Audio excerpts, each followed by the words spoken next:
Oke, kembali lagi bersama saya Andreas Kevin. Nah, di studi kasus sebelumnya ada latihan soal dan sekarang di studi kasus ini kita akan melanjutkan mengenai latihan soal kemarin. Nah, di materi kali ini kita masih membahas mengenai studi kasus dokumen transaksi. Nah, kita membahas mengenai soal yang ada kemarin, yaitu analisis contoh kasus dokumen transaksi toko baju Yao. Tetapi, cara penyampaiannya di video kali ini karena sudah ada 2 video sebelumnya yang menyampaikan materi cara penginputannya ke dalam dokumen-dokumen sumber, sehingga di dalam video ini tidak akan diberikan lagi caranya, tetapi akan diberikan soal-soal untuk melatih pola pikir. Nah, ini adalah latihan soal mengenai toko baju Yao. Mari kita baca. Toko baju Yao telah berdiri sejak 1998 yang beralamat di Kota Maju Terus. Pada bulan Desember tahun 2020, Yanto ingin membangun cabang baru di Jalan Raya Terus, Ponpon. Adapun bukti transaksi pada bulan Desember pada toko cabang baju Yao sebagai berikut. 1 Desember 2020, Yanto menyetorkan uang tunai sebesar 100 juta rupiah dan ruko sebesar 50 juta rupiah sebagai modal awal usaha. Tanggal 2 Desember 2020, membeli barang berupa kain tenun sepanjang 500 meter dengan harga satuan per meternya 10.000 dari PT Tenun secara kredit. 3 Desember 2020, memasok barang berupa baju tidur sebanyak 300 pieces dengan harga satuannya 20.000 dari PT Baju. Tanggal 5 Desember 2020, menjual barang berupa kain tenun sepanjang 10 meter dengan harga per meternya 20.000 kepada Hendra. 5 Desember 2020, membeli barang berupa baju perempuan sebanyak 200 pieces dengan harga satuan 10.000 dan baju laki-laki sebanyak 100 pieces dengan harga satuan 20.000 dari PT Tenun. Oke? Di sini masih ada lanjutannya. 10 Desember 2020, menjual 10 pieces baju perempuan dengan harga satuannya 20.000 dan baju laki-laki sebanyak 10 pieces dengan harga satuannya 40.000 secara kredit kepada Mujan. 11 Desember 2020, menjual 50 kain tenun dengan harga per meternya 20.000 secara kredit kepada Dandan.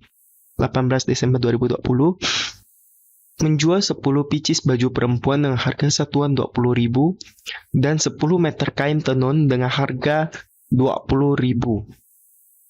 25 Desember 2020, menerima pembayaran tanggal 10 Desember 2020 lalu dari Mujan. Tanggal 30 Desember 2020, menerima gaji karyawan sebesar 1 juta.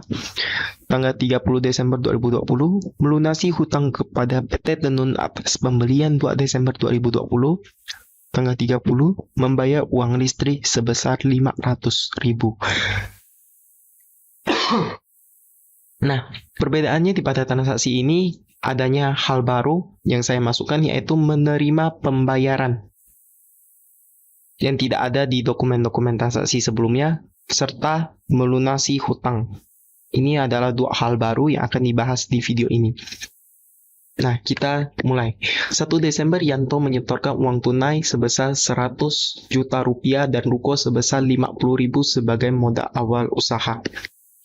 Di sini kita dari dokumen sumber berupa nota kontan ini, pertanyaannya, mengapa kita menggunakan nota kontan untuk mencatatkan ruko?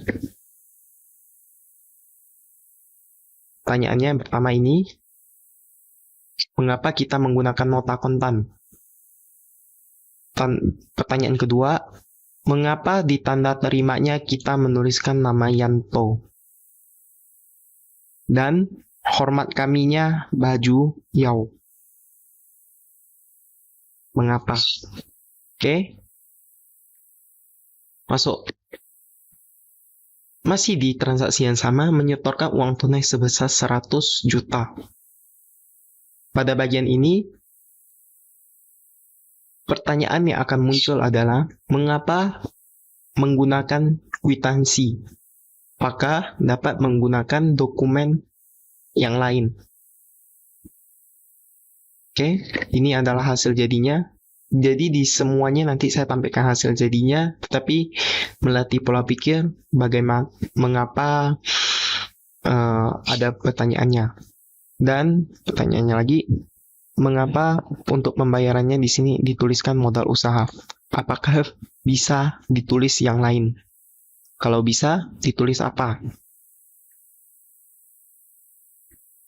2 Desember 2020, memberi barang berupa kain tenun sepanjang 500 meter dengan harga satuan dengan harga per meternya 10.000 dari PT Tenun secara kredit. Pertanyaannya, mengapa kita menggunakan faktor? Mengapa penomorannya 03? Dan mengapa kepadanya di sini tertulis baju Yao? Oke. Selanjutnya, 3 Desember 2020, memasok barang berupa baju tidur sebanyak 300 pieces dengan harga satuan 20.000 dari PT Baju.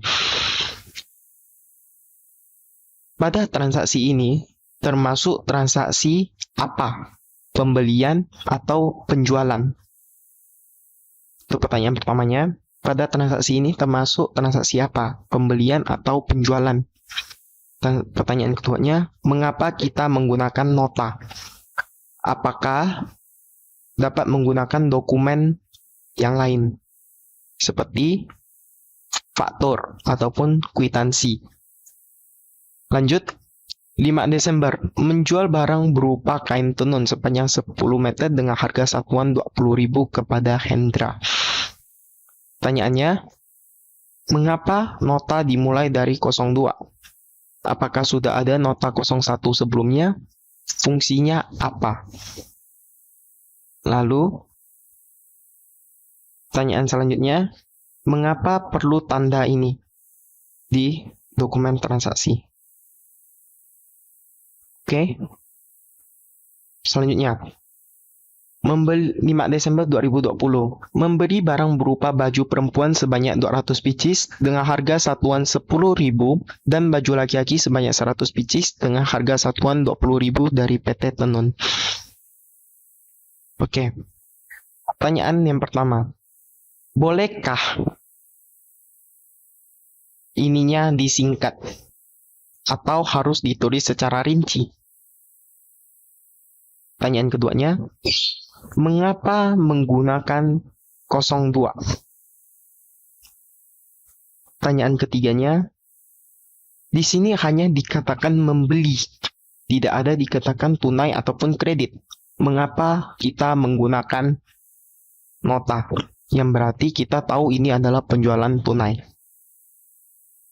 Oke. 10 Desember 2020. Menjual 10 pieces baju perempuan dengan harga satuan 20.000 dan baju laki-laki sebanyak 10 pieces dengan harga 40.000 secara kredit kepada Mujan. Pertanyaannya, mengapa memulai dari faktur nomor 01? Oke, pertanyaan keduanya, faktur ini dibuat oleh pihak siapa? Oke, 11 Desember 2020. Menjual 50 meter kain tenun dengan harga per meternya 20.000 secara kredit kepada Dandan. Pertanyaan yang muncul,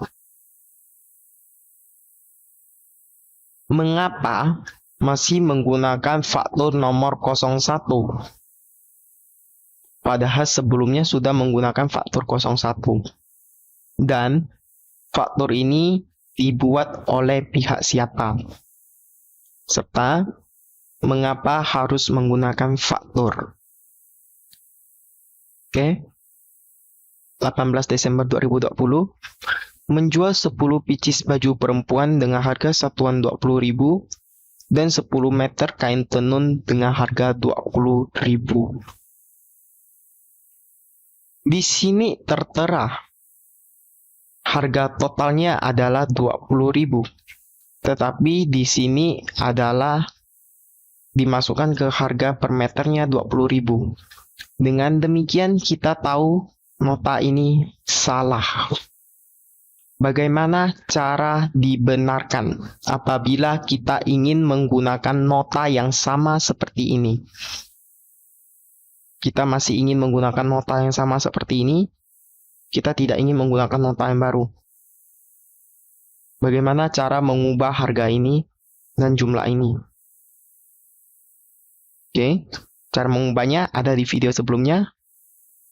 Lalu, tanda terima. Bolehkah tanda terima diisi dengan kata pelanggan tunai? Boleh atau tidak? Nah, lebih sulit lagi di bagian ini. Oke, masuk 25 Desember 2020. Menerima pembayaran tanggal 10 Desember 2020. Nah, yang bagian ini karena saya bilang ini adalah contoh kasus yang baru, maka saya akan jelaskan. Di 25 Desember ini, kita menerima pembayaran tanggal 10 Desember 2020 lalu dari Munjan. Otomatis kita menggunakan bukti kas masuk. Karena kita terima uangnya. Kita lihat kembali tanggal 10 Desember 2020. 10 Desember 2020. Ini adalah penjualan kredit. Totalnya adalah 6 juta. Maka dikatakan bahwa dilunasi tanggal 10 Desember. Maka dilunasi adalah 6 juta. Terbilangnya 6 juta rupiah. Kegunaannya pelunasan piutang tanggal 10 Desember 2020. Sesuai ini, pembayaran tanggal 10 Desember 2020. Uangnya diterima dari siapa? Munjan. Ini. Dokumennya, nomor BKM-nya kita menggunakan 01. Mengapa? Karena ini adalah dokumen BKM yang pertama kita buat. Ingat, dibubuhi dengan tanda tangan, membuktikan dokumen tersebut. Dokumen transaksi ini sah dan nama terang penerimanya siapa. Pihak Baju Yau. Nah, di setiap dokumen transaksi perlu dimasukkan tanggal. Oke. 30 Desember 2020. Membayar gaji karyawan sebesar 1 juta. Pertanyaan yang muncul. Mengapa menggunakan kwitansi? Dapatkah menggunakan bukti kas keluar? Dapatkah menggunakan bukti kas keluar? Jikalau bisa, bagaimana caranya? Ya, oke. Tanggal 30 Desember lagi, melunasi hutang. Nah, ini adalah contoh kasus yang baru. Jadi saya akan bahas di sini. Melunasi hutang kepada PT Tenun. Ya, PT Tenun. Otomatis kita isi di sini PT Tenun. Oke, banyaknya uang, kita lihat dia melunasi pembelian tanggal 2 Desember. Artinya kita melunasi pembelian PT Tenun yang tertanggal 2 Desember. 2 Desember kita lihat. Oke, 2 Desember ini totalnya adalah 5 juta. Maka kita pindahkan nominalnya. Kita melunasi utang kita yang seharga 5 juta rupiah. Kita tuliskan 5 juta rupiah. Keterangannya ini, pelunasan hutang tanggal 2 Desember 2020. Oke, sekarang ada pertanyaannya. Bagaimana cara mengisi bagian ini? Bagaimana cara mengisi bagian ini? Oke. Tanggal 30 Desember 2020. Membayar uang listrik sebesar 500.000. Pertanyaannya, mengapa nota 03? Pertanyaan nomor 1. Lalu muncul lagi pertanyaannya. Mengapa harus menggunakan kwitansi? Dapatkah menggunakan nota? Jikalau bisa, bagaimana caranya? Oke. Tanpa disadari, video ini telah selesai ya. Isi video ini ada beberapa dokumen sumber yang saya sengaja buat kosong seperti bagian ini. Seperti bagian ini yang sengaja saya buat kosong. Ya, minimal di video ini tujuannya itu untuk melatih pola pikir. Bagaimana caranya, apakah bisa menggunakan BKK, Apakah bisa menggunakan bukti dokumen transaksi yang lain? Kalau bisa bagaimana caranya gitu. Simpelnya kalau melihat 2 video kemarin yang sebelumnya, kalian pasti bisa menjawab semuanya ini. Oke, untuk video ini bersifat penalaran, melatih pola pikir. Ya, saya rasa ini cukup penting untuk melatih supaya kita tidak terpaku. Oh, harus kwitansi nih. Oh, harus ini nih. Ya, kembali lagi ke pihak kita sendiri. Sekian dari video ini. Terima kasih. Sampai jumpa di video selanjutnya. Mungkin di video selanjutnya saya akan membahas mengenai persamaan dasar akuntansi. Kita akan mulai masuk ke dalam pencatatan dasar-dasarnya. Nanti kita mulai dari dasar, nanti kita baru masuk dengan paling lebih dalam dan lebih dalam lagi. Oke, terima kasih. Dadah.